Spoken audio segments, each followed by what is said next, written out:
accélérer l'intégration et l'industrialisation,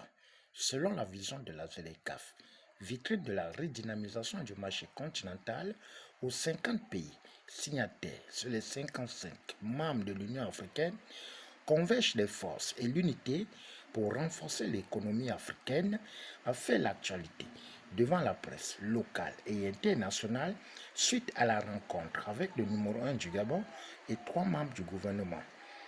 afin de fixer les enjeux de la souveraineté commerciale le 19 juin 2026 dans un hôtel de la place situé au premier arrondissement de la commune de Libreville. Et c'est dans le cadre de cette forte volonté politique que nous revenons sur la table de discussion au Gabon afin de voir à quel niveau le Gabon se situe en termes de progrès et de mise en œuvre de la ZLECAf. Le Gabon peut très bien bénéficier de la zone de libre-échange continentale africaine dans plusieurs secteurs. Et nous avons bien sûr mis en lumière le développement réussi de la zone industrielle de Nkok que nous avons visité à 2 reprises, pas durant cette visite, mais nous avons vu que la zone économique de Nkok avec une très grande capacité de production, surtout avec le secteur du bois et le secteur aussi de la pharmacie, des industries pharmaceutiques. Nous avons aussi la possibilité de voir avec la zone de Nkok de diversifier les chaînes d'approvisionnement et d'élargir le marché gabonais au-delà de la région de l'Afrique centrale. Donc c'est pour voir ici avec bien sûr le processus de mise en œuvre de la ZLECAf, diversifier les marchés parce que les produits gabonais peuvent atteindre des marchés au-delà de l'Afrique centrale, donc des régions de l'Afrique de l'Ouest, l'Afrique du Nord, ou l'Afrique de l'Est aussi. Donc voici les opportunités qu'offre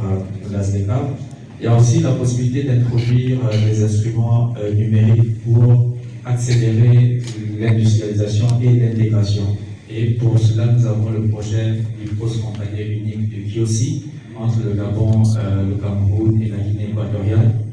L'idée ici, c'est de développer ce projet pilote et d'intégrer bien sûr des outils numériques pour la facilitation des échanges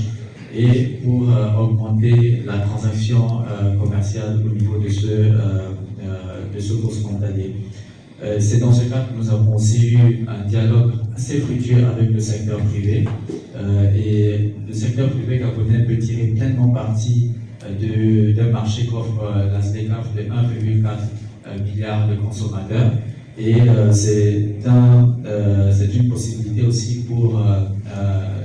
le secteur privé gabonais de diversifier sa production et ses exportations. Les discussions ont été d'une manière globale très encourageante et je voudrais encore remercier le gouvernement gabonais d'avoir mis en place toutes les facilités et d'avoir permis à ce que nous ayons une visite officielle assez fructueuse et assez encourageante pour l'avenir. C'est après des échanges interactifs avec les représentants des médias que Wang Kelmen, secrétaire général de la zone de libre-échange continentale africaine de ZLECAf, revitalise des engagements commerciaux avec le Gabon qui détient un carrefour industriel à travers la zone économique de Nkok et le futur méga-projet de Kokop qui attire déjà le regard.